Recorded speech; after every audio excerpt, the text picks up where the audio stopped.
Sans SpaceX, l'ère de l'évolution et de la conquête spatiale serait morte. C'est passé un peu la trappe, mais le 13 octobre 2024, SpaceX procède à un événement qui va révolutionner l'industrie spatiale. Mais avant que je vous en parle, c'est quoi SpaceX? SpaceX, c'est une entreprise de Elon Musk qui a pour concept de concevoir, construire et commercialiser des pièces spatiales, comme par exemple les lanceurs Falcon 9, les moteurs Merlin ou encore le vaisseau cargo Dragon. Cette entreprise a été créée en mai 2002, et là on peut se poser une question essentielle. Pourquoi Elon Musk réussit là où la NASA et tous les autres concurrents échouent depuis des années?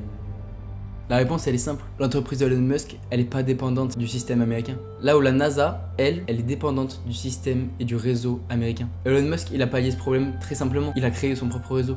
Et vous connaissez tous, c'est Starlink. C'est les petits points blancs que vous voyez parfois par centaines dans le ciel, et c'est pas des aliens, c'est Elon Musk. Ce réseau c'est simplement des satellites de Elon Musk et de Starlink qui tournent autour de la Terre. Grâce à ce réseau sur lequel Elon Musk a le contrôle, il peut donc entre guillemets faire un peu ce qu'il veut, et donc agir un peu indépendamment du système américain. Mais faut pas croire, l'un des plus gros investisseurs de l'entreprise SpaceX, c'est autre que le gouvernement américain. Ils savent très bien que sans la technologie d'Elon Musk, ils seront perdus dans la conquête et la course de l'aérospatiale. Sans la technologie d'Elon Musk, ils se retrouveront forcément face à un mur. L'objectif de SpaceX c'est simple, c'est la conquête de Mars. Pouvoir déplacer des astronautes sur cette boule rouge, ça les aiderait à comprendre beaucoup de choses, comme par exemple comment Mars, qu'on pense avoir été à peu de choses près identique à la Terre, est devenu aussi hostile à la vie. C'est une course qui pourrait sauver l'humanité entière, parce qu'elle pourrait nous aider à ne pas refaire les mêmes erreurs. Et le truc c'est que Elon Musk vient peut-être de répondre à la question de comment se rendre sur Mars, et donc de marquer un gros tournant dans l'aérospatial. SpaceX vient de créer une tension énorme pour tous ses concurrents à partir de maintenant. Il a peut-être même gagné la course qui a lieu depuis des décennies déjà, en réussissant ce qui paraissait impossible à faire.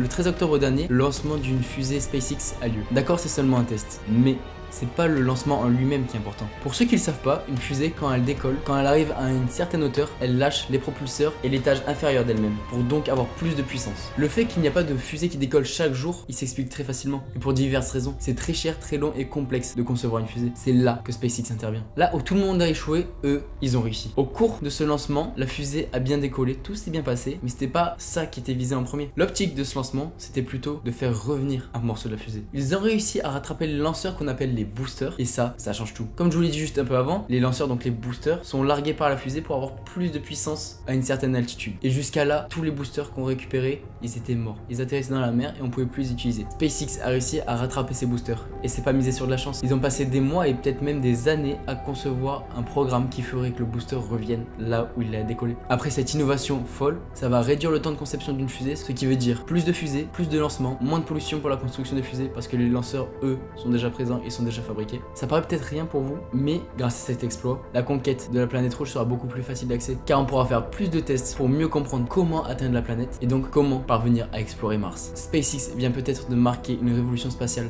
dans le silence.